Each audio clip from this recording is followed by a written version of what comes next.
Our car was in for a repair, Yeah. and the BMW dealership gave us another car. Yeah. And it was 2 levels below the car that I put in for repair. Yeah. And I was pissed off. Jeez, mate. And I reflect back, what kind of asshole? That's how bad it can.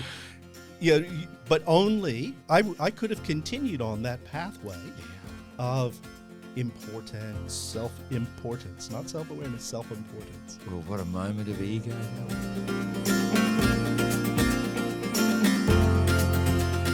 You're going to be very disappointed.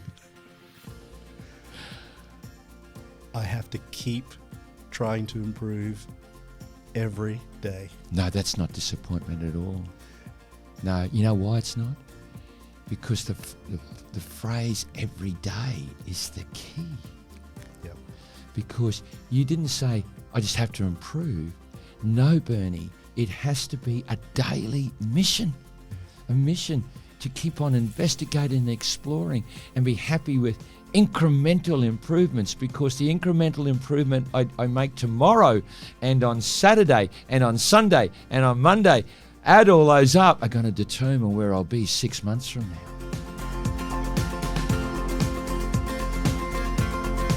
I'm smiling because I'm thinking of a Sadhguru video. And he starts off by saying, "You are all losers." I love it. And then he laughs himself. He said, "No, I don't really mean that as you interpret it." He says, "What I mean, you are all losing right at this moment. You are losing time.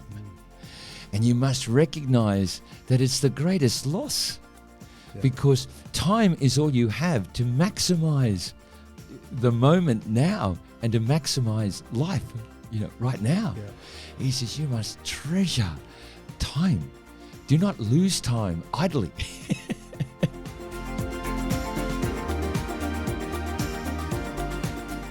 The very last gateway to the gods, there was a sign over the archway, and it said, "Know thyself." Self-awareness. Yeah. Well, good morning, good afternoon, good evening. I don't know where you are. Oh, by the way, we are going to 50 countries. Transistor Login Platform told me that the other week. Dear people, welcome to A Journey with Bernie. Oh, I've had a very, very exciting morning. Sometimes you just get to meet a guest, and yeah, that's right, dear people. Sometimes I only get to meet the guest moments, minutes, hours before we actually go to the podcast. That was the case this morning with Robert Walls. No, singular or plural? Singular. Singular, Robert Wall. But what a great coffee meeting I had with this extraordinary gentleman. I call him extraordinary because, dear people, sometimes you come across a guest and you just know that it's not so much that they're aware of more. It's not so much that they know things that maybe others aren't aware. It's that they have the ability to articulate it. And that's the rarity. I meet a lot of people who are teachers, but sometimes their ability to articulate it in a way that is absorbable is the missing gift. Robert Wall, I believe you have that gift. And I also have already told our listeners that I get this feeling that you have a scope of awareness from which we're going to mightily learn from over the next hour. Why don't you just start?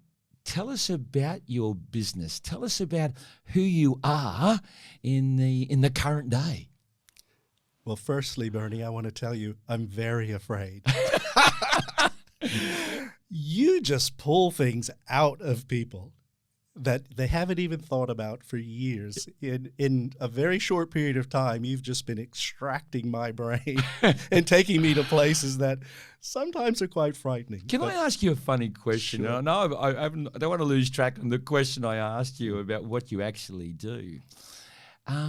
When you see that ability, what does it make you aware of about the other person who seems to have that comfortability to do that? This is not a self-accolade thing. I need to make this clear, but I'm interested in that part. I know the pathway that's led me to be so comfortable about being so open and so transparent, but I'm interested to find out what it communicates to other people. So what does it communicate to you? What does that tell you about a person who is that open, that comfortable, that trusting? My opinion, it comes from curiosity. Okay. So you are a naturally curious person, or have become a naturally curious person who has a love and a desire to know about things, and especially people. Yeah. There's a real vibration or a connection with people in your heart. It's on your chest. I can see it. Wow. So I think that's really what underlies it is your curiosity, your curious drive to just want to know. But you, my man, you're almost quoting Maslow's hierarchy of needs, and you discussed that over the coffee that we just had. And I'd be surprised if in the back of your mind, in the answer that you just gave, you may have had Maslow's hierarchy of needs in your mind. Can you remind us of what is Maslow's hierarchy of needs, there or thereabouts? But two, can you describe the journey for people if they are able to tick off base Maslow's hierarchy of needs, next level Maslow, et cetera, to that top of the pyramid, which I think was called self-actualization. Self-actualization. Take us through Sure. the Maslow journey. And I'm glad you mentioned the Maslow, because I'm very much what we'll call maybe an evidence-based person. I'm looking for evidence validation before I take on a philosophy or a belief or whatever. But in observing life and observing people, Maslow's hierarchy of needs Maslow was a phenomenal Austrian scientist back in the turn of the century. And the foundation of Maslow's hierarchy of needs is food, shelter, safety. Yeah. And we need to establish that in our lives before we can move to the next level, which is love, connection, acceptance.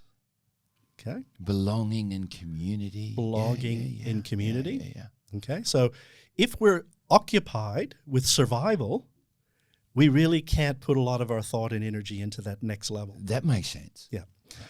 So then once we move to the next level and we, maybe have a family, have a partner, have acceptance within our community, we'll tend to move to the next level, which is more achievement. Okay? So it's validation of what we are capable of achieving. Does the word purpose fit in at this third level? Not at all. That's another level. Yes. Yeah. Sorry, I raced ahead. Yeah, so in this level, and interestingly, most people, even successful people, never get past this level. Yeah. So this is to accumulate the toys, the money in the bank, all of the external things that validates who we are. Yeah. Okay? And like I said, a lot of us don't get past that because we have those things and we think, well, we've made it.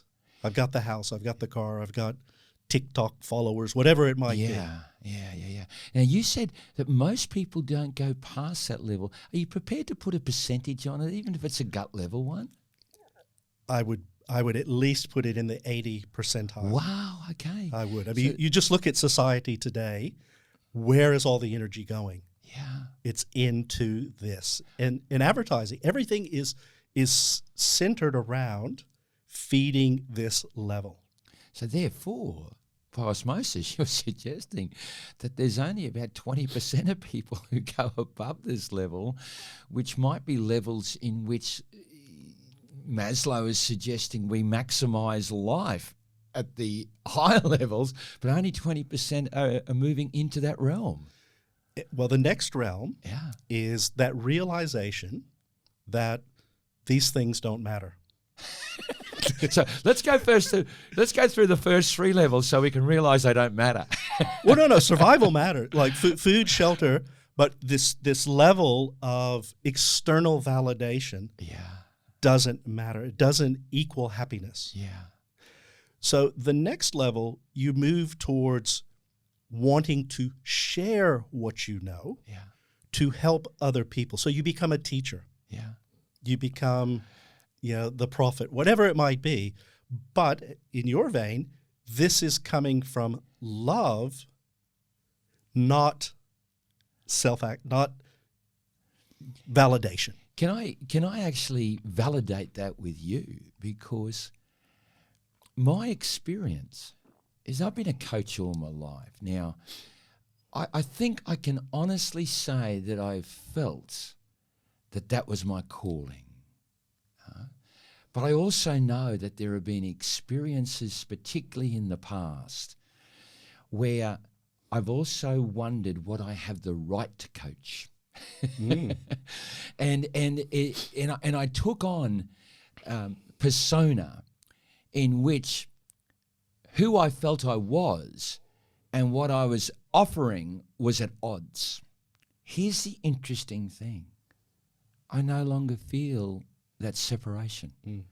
I actually feel that now at 65 years of age, and maybe a better way to put that is 65 years of experiences upon this planet, the good, the bad, the ugly, the vulnerable, the whole box and dice of it, has actually placed me in a position where not only do I heed my calling, I be my calling, but I'm justified, I'm validated in it. But the other interesting thing is I now look at the process of coaching, the way that I teach. And the way that I teach is no longer a telling, a parenting. It is more a facilitating. It is more a bringing out. It is more a leading and guiding rather than imposing. And I think that relates a little bit to the journey that you're talking of.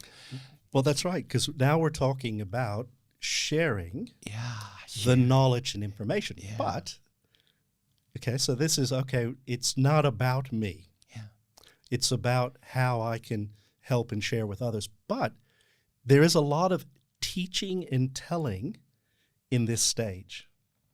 Okay? And as you said, that internal struggle of, am I authentic? Yeah, beautiful. In what I'm telling and teaching. Okay, so there's a struggle. Yeah. The next level is the self-actualization. Yeah. Kind of what you described for yourself. You're just being. Yeah. I'm not saying you're. No. Yeah. But I'm aware of it. Yeah, and you realize it, and you're not chasing anything. It's your being. Okay, so you are being your 100% authentic self in everything that you do. Moving in that direction. And the interesting thing, Maslow's hierarchy of needs is a pyramid. Yeah. Okay, so obviously when you look at the global population, the majority of people in the world are still in that survival, that first level, hunger, shelter, safety, security. Okay, and then as we move up, there are people, even within those areas, once they address those things, they have those connections, they're getting some sort of validation of being a human. But it gets narrower and narrower. Even the people who have achieved, who have the things, it's small, but it gets even smaller. Yeah, yeah.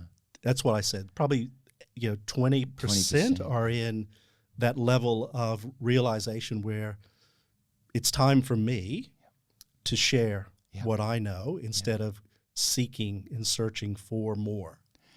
And this is the pathway that you take people down this pathway. Well, you offer them this pathway through your beautiful company. Give us the name of your business, please. Natural ability. Natural Ability. The Natural Ability and your team is dedicated in a way to introducing this pathway to people and measuring where they are at in this pathway and being a catalyst for helping them, dare I say, climb the levels.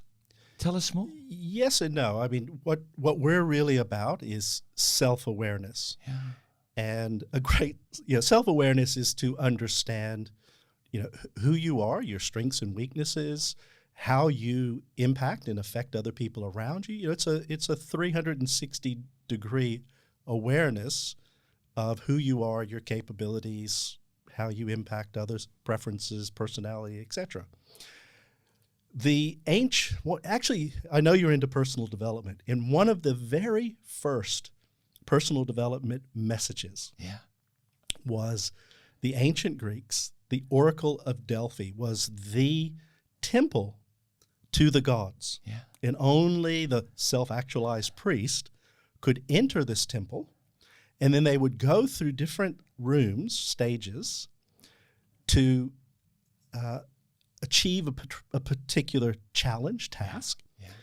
The very last gateway to the gods, there was a sign over the archway, and it said, "Know thyself."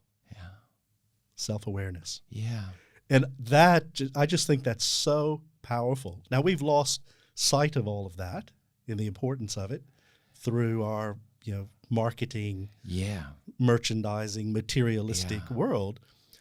But it's coming back, that people are realizing that it's not about the chase, it's about me, and not in a self-centered way, but what is right for me. So yes, what we do is through objective measurement, and objective meaning we put people under time pressure to complete a task. You can either do it or you can't. You can do it quick and accurately. And this is very important because 99% of assessments in this space are subjective. How do you feel about something? Oh, I won the lottery. I feel great. My wife left me. I feel terrible. It depends on the circumstances on the day, the circumstances of your life, but not necessarily who you are. So the key word is that we objectively measure a person's inborn or innate natural abilities, how their brain is actually wired. And our research indicates that part of that is genetics, part of it is environmental, but by the age of 14, our brain is pretty much hardwired. Wow. Okay, and that means hardwired means already conditioned and programmed, either genetically, I'm going to throw in a word here, karmically. I made that one up. And also by environment. So you're saying... not necessarily karmically, but environment. So, Bernie, if you were a young child and you grew up and your father was very mechanical and you shadowed your father, you would most likely, through that environment, learn some of the mechanical skills, and that would shape your brain. So our brain is evolving at a massive rate up until about the age of 14. And we said, why 14? Because through our genetic growth in evolution, our brain at that point says, I can walk, I can stand up, I know where fear is, I know where challenges are, and it stops. Especially these core areas stop. Now your prefrontal cortex, some elements there continue to shape. That's where your preferences and interest in things sit. But the deeper abilities and preferences, they're pretty much hardwired. And they're really interesting, and they really shape who a person is. So that's what we do, is we measure those things. And then we provide a person with an understanding and a pathway of where their unique strengths and weaknesses and personal characteristics best fit in the world. Well, we're going to have a play here, you and I. Yeah. Right. I'm coming back to your Greek oracle and that last doorway. That incredible question. Such a simple question, isn't it? Actually, it wasn't put there as a question. It was there as a statement. Know thyself. Yeah, you don't go past here until you have demonstrated your high level of self-awareness. Yeah. Then you are welcome to come and converse with the gods. Wow. I'm going back to my childhood because, Robert, I was born Catholic. And I remember I actually won the religious prize at Nudgee College, I reckon about 5 years in a row. And forgive me, it's been a long time since I've been to Mass because it doesn't mean the same thing to me that it might have meant back then. But I remember reading, I think it was one of the Testaments. Moses meets God at the top of the mountain for the 10 Commandments. And supposedly God arrives in the form of a bolt of fire and the burning bush lights up, you know. And Moses, scared out of his wits, says something like, "Who are you?" Yeah. And supposedly, according to the Testament, or certainly in Cecil B. DeMille's 10 Commandments in the movie, the bush goes, "I am who I am." Uh-huh. And I remember reading that and saying, what the freaking hell does that mean? You know? But if we combine both statements, I am, what's interesting there is no title that follows. It's almost as if the statement is the definition or the title that you give yourself is not who you are. Well, know thyself, Robert. Also, you know, a lot of spiritual teachings is God is within. I am who I am. Wow. You see? You know where I'm going to take this. Well, so I'm going to throw one at you. I want to get personal with you, Robert. I want to interject, though, first. You've heard of, you know, 7 Up is such a great series. I don't know if you've ever followed 7 Up. 7 Up. So some researchers back in I think in 1964, they collected a group of 15 or 16 7-year-olds in England. Wow. Then every 7 years to today, still doing it, they follow them and interview them about their life, their journey, and you really watch this journey unfold of the people. And you know, the happy-go-lucky child that you thought was just going to be the shining star, you know, at 21 is depressed and in the gutter, and you know, just the different things. But the start of it is, show me the boy at 7 and I'll show you the man. Yeah. And what you just said, when you were a young child at Nudgee College, for whatever reason, you were drawn to religion, the spiritual things. We're going to call those the softer, more emotive things. Now, I look at you now in where your heart is, your journey, and you were not the hardcore scientist, the mathematician, whatever. You were already, there was a side of you and a part of you You're right. that was connecting with the intangible, the heart, people, stories, whatever.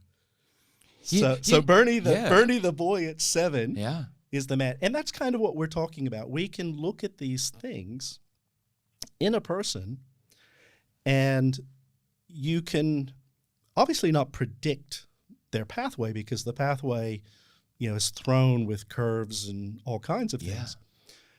But we can see that the nature of that person doesn't really change. And most people don't understand this about themselves. And then life is quite challenging. There's bumps, they're hitting roadblocks and things. So we liken, when you're working with your abilities, it's like breathing. You don't think about it. You You're just working do with it. your natural, innate ability. Yes. Yeah. It's like breathing, and when you don't have to think about breathing, you can do a lot of other things. Yeah. If you have asthma and you're having to think about every breath, you can't think about painting or playing sport or being creative and other things. So our whole philosophy is if you can find a lifetime pursuit Yeah. where you are using your natural abilities, it allows you to evolve into the more creative of whatever you do. You gotcha. I gotcha. Let me just tell a story. I'm going to attempt to give it to you in 90 seconds, okay? Yeah. And then, because I want you to be my facilitator and my counselor. Okay? Okay. Going back to those nudgy college days, the thing that I was also interested in, if people gave me an assignment, the teachers gave me an assignment, I couldn't help myself. I had to write about Nelson Mandela, John F. Kennedy, Mother Teresa. I was always curious about what made people great. Yeah. And it wasn't so much the Catholic religion, it was the philosophy and the understanding around it all. Interesting enough, I become the coach. I dedicated myself to the game of cricket, wanted to elevate myself to the highest performance, but it turned out I was a better coach than I was a player. Mm-hmm. And so I got drawn into the coaching realm. I've already given you a description of that coaching journey, how sometimes I knew I had plenty of mileage on my mouth, could use that well and could connect with people reasonably well, but there was a disconnect between what I was actually coaching, the content, and the right and the calling to do so. But that's now merged. That's now feeling validated. What was interesting is that when I deviated away from those natural, innate abilities, when I deviated away from the image who, as a young man, I thought I would be, and I'm talking about distractions that actually contributed to the breakdown of a marriage. When I deviated and that breakdown occurred, that breakdown actually shattered my illusion of self. And the pain and the chaos that created was as painful as an experience as I've ever had. But here's the oddest thing, Robert. It's that shattering that I'm now most grateful for. Mm. Because what it's actually done is it's shaken me by the roots and taken me into this present day, this present moment, this present being, this present person, and made me aware of, dare I say it, the pathway and the greater me that I possibly was innately connected with as a boy. But somehow I got distracted along the way, and I've been shaken back to the path. This is just an interpretation, mate. But you got a smile across your dial right now that says you understand this. Yeah? Can you respond to it? Well, I can relate. I mean, many of successful people's stories are, it is the fall that gave them the realization. Yeah.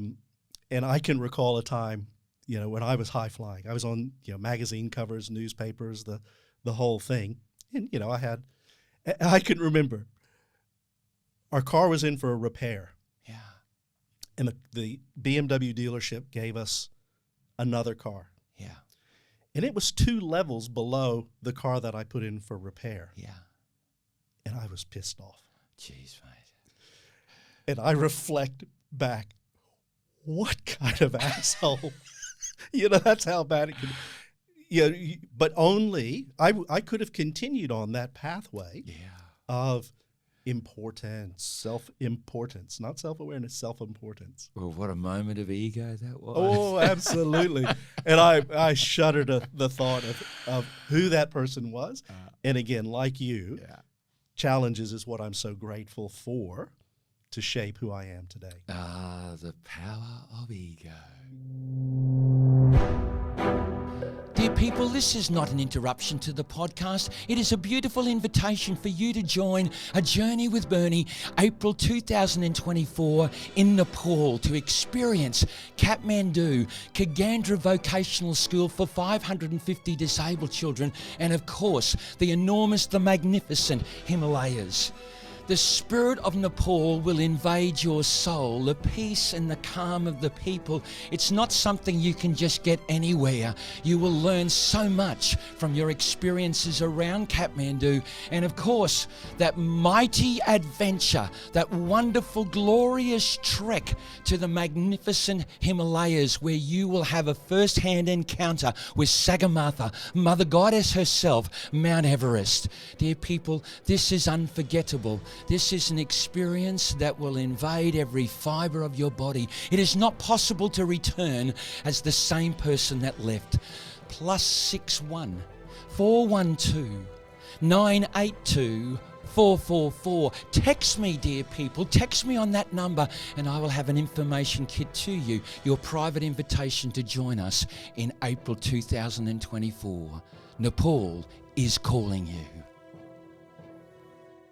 Robert, that you can actually even see the relationship and understand the evolvement of the story that I just gave you. I just find that remarkable.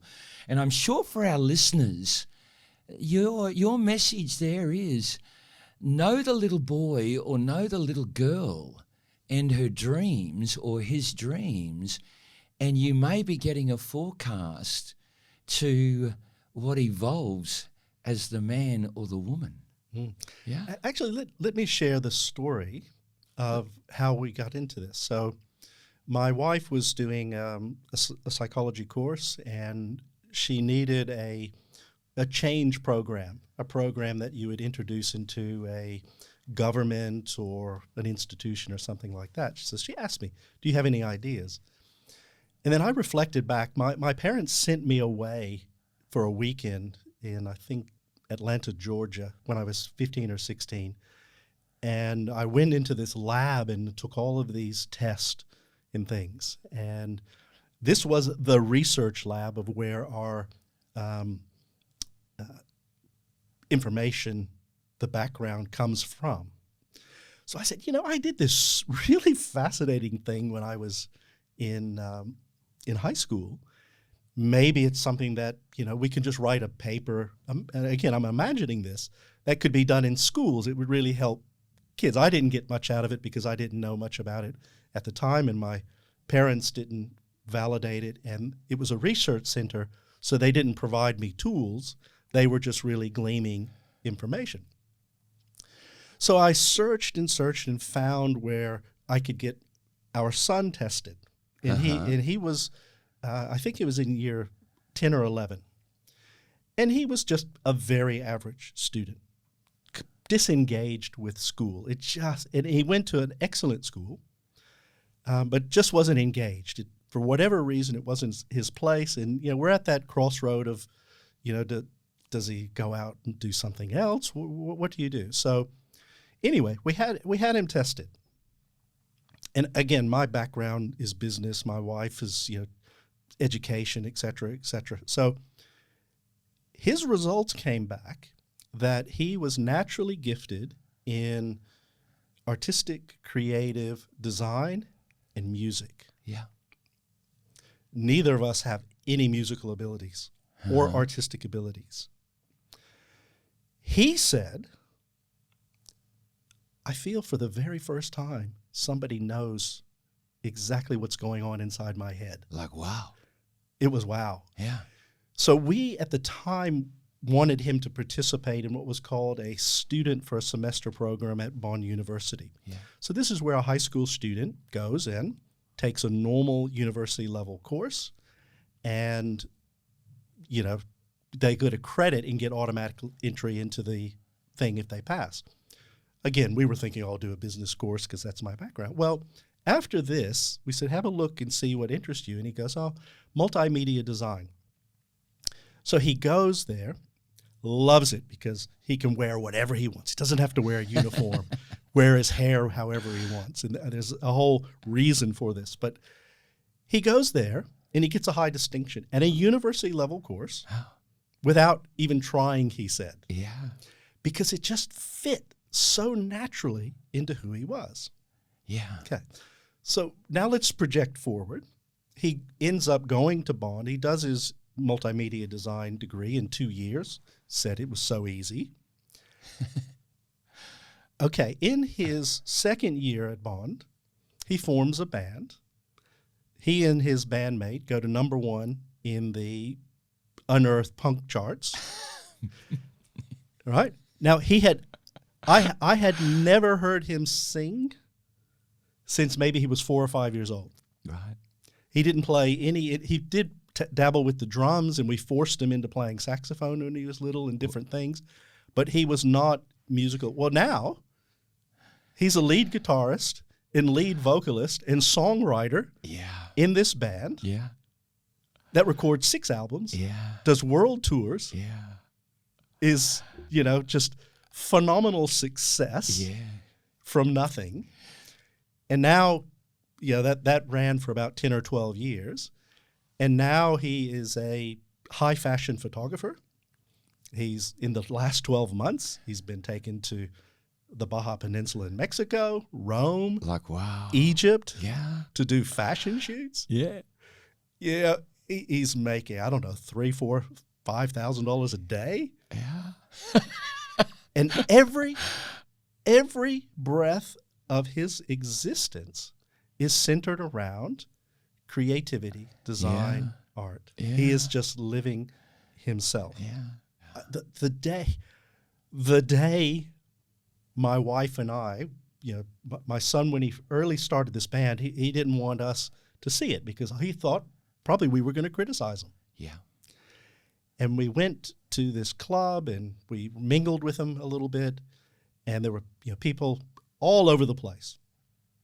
And he said, okay, I've got to go on stage. And the lights went down, and then he started clicking these drumsticks. And like cockroaches when the light comes on, but the opposite, just people scattered and just pushed up onto this stage. And this purple light hit him, and he started. And for us, it was like, oh my God, he is just transformed. Wow.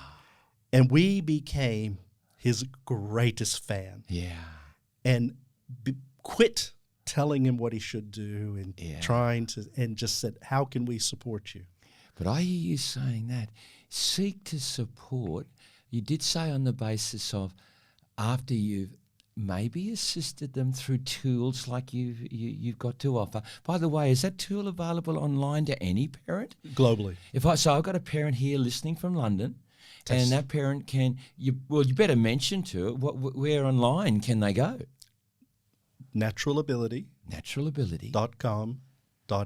Naturalability.com.au, and that's naturalability, all one word, and spelt as we understand the two words. Naturalability.com.au, and any parent listening to this podcast, you can actually access this tool that is going to help your beautiful children and you to discover the essence, the natural nature of who your child might be.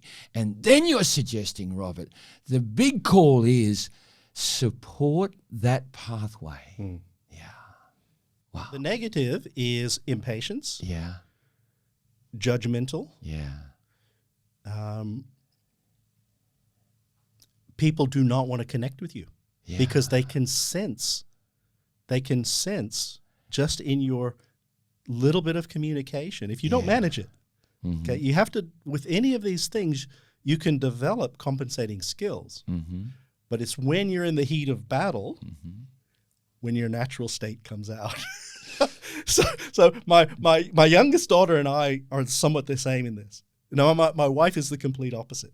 She's connecting, she's open. People just gravitate to her like a magnet. Oh, it's beautiful. So what does Robert need to do? He's aware, but awareness is only one thing. What's the next set of actions that will take Robert to another level? And I'm not talking about level 4 to level 5, But maybe within level 4, there's 4A and 4B, 4B and 4C, you know.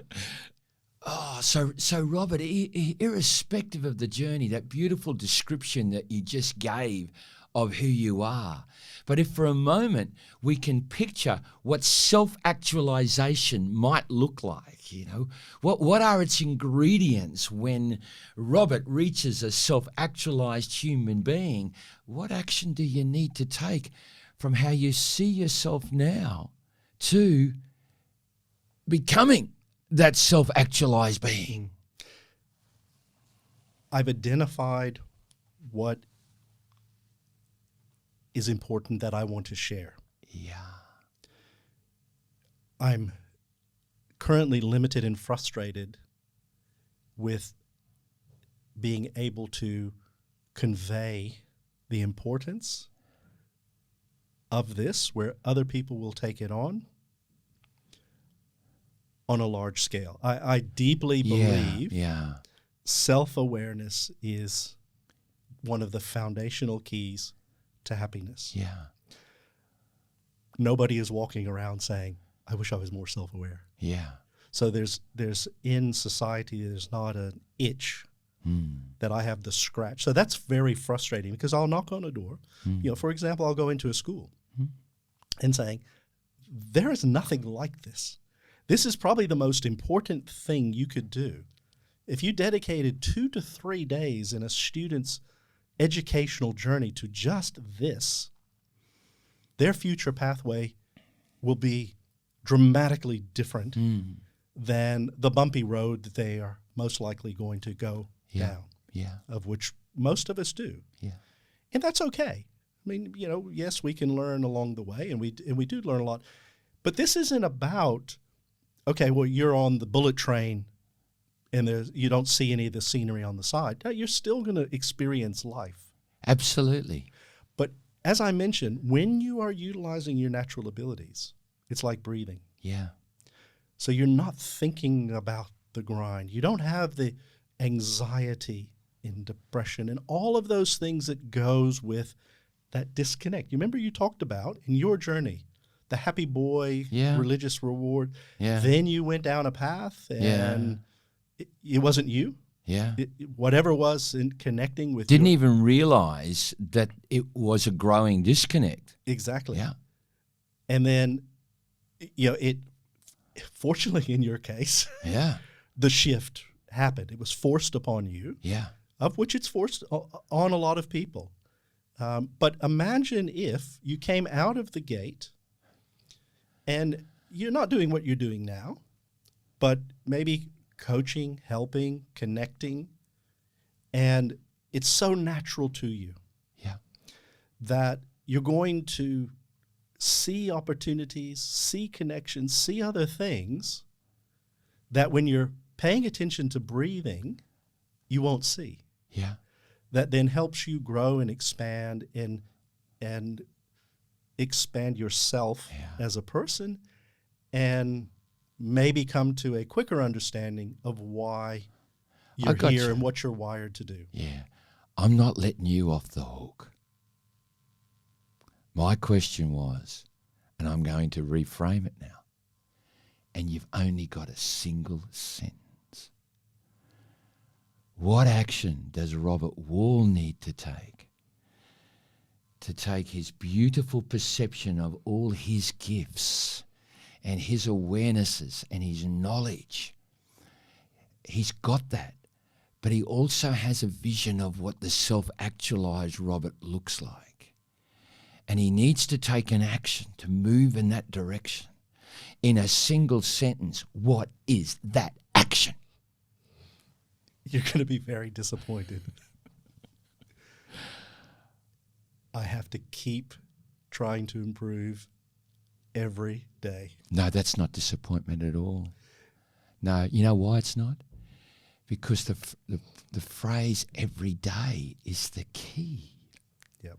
Because you didn't say, I just have to improve. No, Bernie, it has to be a daily mission, a mission to keep on investigating and exploring and be happy with incremental improvements, because the incremental improvement I make tomorrow and on Saturday and on Sunday and on Monday, add all those up, are going to determine where I'll be 6 months from now. There's a word that hasn't entered into this podcast a lot. It was at the start. And as we head towards winding up, allow me to reintroduce it. And it's the word that really defines the objective of A Journey with Bernie. Self-actualization's not the word, but I want to relate the word to it. The word is love. Self-actualization, awareness, love. The third chapter of Life Journey for Robert Wall. Where does love fit in all of that? What is love in that realm of self-actualization, the third chapter of Life Journey, the discovery? Where does love fit? I'm not going to say that love is the be-all, end-all, but I think what happens is through a person's journey, through a person's life education and awareness, they realize what's important. Yeah. What has value. Now, value is very subjective. What's of value to you may be very different in what's of value to me. And that's part of that whole person process. People realizing what their values are, what gives them meaning and purpose. And as we were discussing, while we were having coffee, a lot of times people get to the point of realizing towards the end what are the key relationships that ultimately is all that really matters, whether it's family, good friends, some function in the community, whatever it might be. I think that, and I'm not going to say I'm there. Yeah. But you have elderly parents. I have elderly parents. We speak to older people, and they're not interested in anything that we think is important. Oh, let's go on a holiday here. Oh, I'm just kind of happy to sit here, and I'm just so happy, like you said, you came here, or my mother's overseas. I just love that you call me every week. Yeah. The highlight of my day, my week, is that we spoke. They have to know something that we don't, because they've experienced and walked a path and a journey. They've been through it, haven't they? That we haven't yet. We're still thinking of accumulating. We're still, broadcasting, you might call it, whatever we're doing. But I think, and probably the monks and those sages who are sitting in the chair of self-actualization, they've thought about these things and they realize. It's interesting because for them, sometimes it's very solitary, which that's the disconnect that I don't really get with the monks and the sages. Oftentimes their ultimate pathway is one of being solitary within their own. But what's interesting for me, it may be solitary, but it's not without love. The love for self allows the position of being solitary. We talked about, again, over coffee, some of the metaphysical things, and I said, look, I'm quite practical, and I really go back to somewhat of the evolutionary path, and we look at chimps and apes and where we have evolved from. And I don't take those things lightly. I see them as maybe more important markers than everything that we're seeing around us. I like that. As far as what's real. And that's a very subjective word to any of us, but you look at the relationships, the interrelationships, the support of each other, is really their little sense of community, their tribe, their band, or whatever you might call it, is there. And that's got to be deep in all of us as well. Our development of our prefrontal cortex has allowed us to think about and accumulating things or achieving things which maybe they don't necessarily think about. They don't get in the way of what is at the core of maybe who we really are. Yeah. Yeah. And that's that close-knit support structure that's we find meaning in. Yeah. And we find love of wanting the best for them, wanting to know what they're doing, who they are, and how we can support them. Yeah, well, I find it fascinating that you take, for example, my parents, like my dad was such an advocate of sport for all three of his children, and he was the coach. We always watch sport. Now he'll still watch it, but without attachment. It's like, I watched the game, but I flicked with the movies. I flicked with something else, and yet, as a dad growing up, it was sport personified. He no longer talks about 40 years of working with BP Australia. In fact, I think he would look back upon it and wonder what the heck was all that about, except for it allowed me to accumulate some monies that provided the house and the education for my children. And those things had value. They did. They were really important. They did. One thing that I observe, and at all ages, but particularly older people, but as human beings in a modern world, most of us are just doing activities to fill time. Yeah. Just I'm reading the paper. Yeah. I'm watching the sport. Yeah. I'm waiting for those things to end, to go to bed. Yeah. To then wake up and just look for things to fill time. Play golf, whatever it might be. I get what you're saying. You see the smile on my face? I'm smiling because I'm thinking of a Sadhguru video. And he starts off by saying, "You are all losers." I love it. And then he laughs himself. He says, "No, I don't really mean that as you interpret it." He says, "What I mean, you are all losing right at this moment. You are losing time. And you must recognize that it's the greatest loss. Because time is all you have to maximize the moment now and to maximize life, right now." He says, "You must treasure time. Do not lose time idly."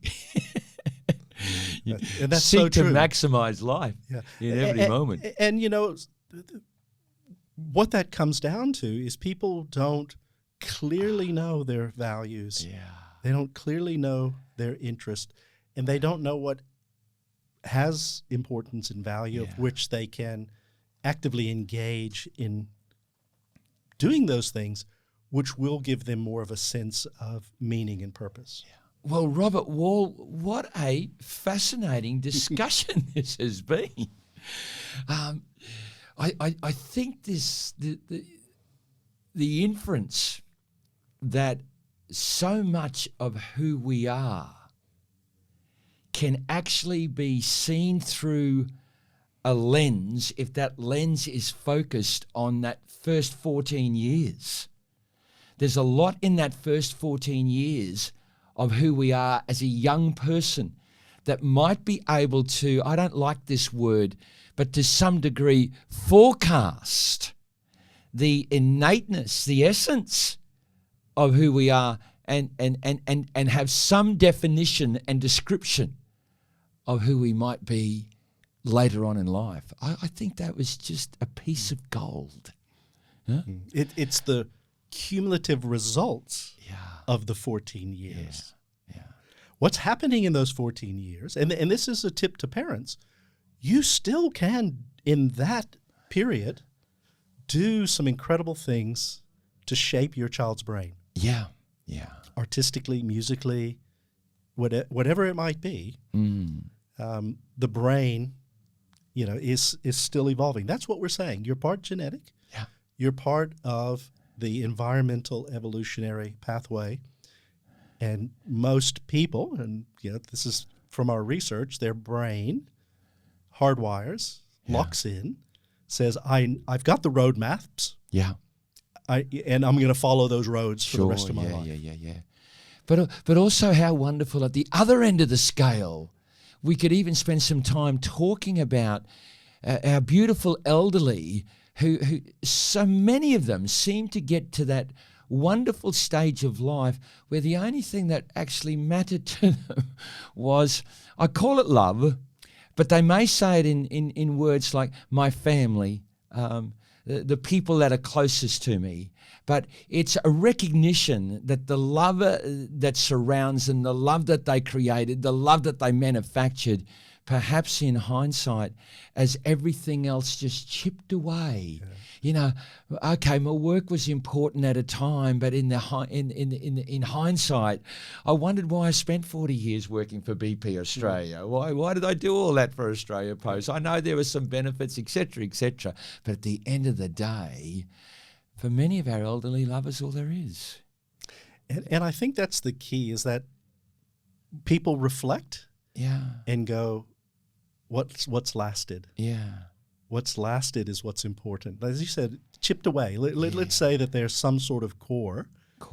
And then things are just slowly chipping away before the core is ultimately revealed. Yeah, wow, how beautiful. And maybe that's in our old age. I don't know. How beautiful. And what a beautiful way to thank you.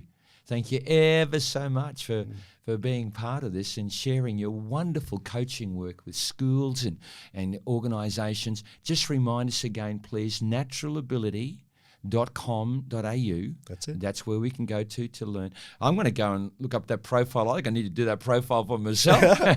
You'd love it. I'm sure that I would.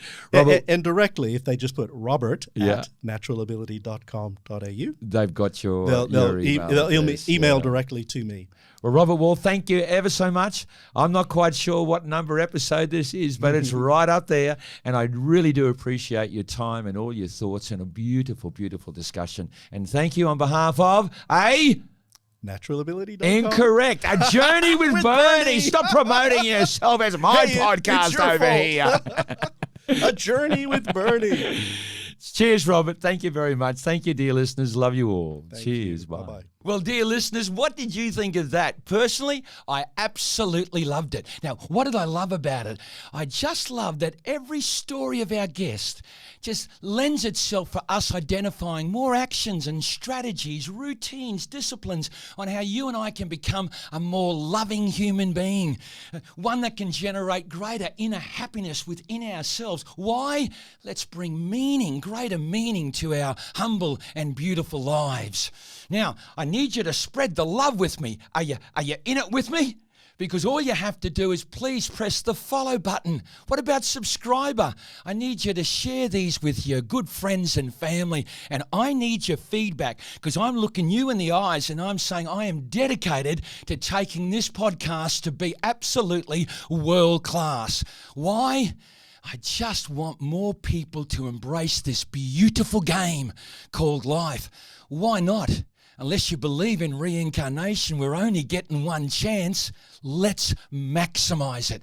Let's get on with the journey of life. Embrace it, enjoy it. Oh, and just remember this.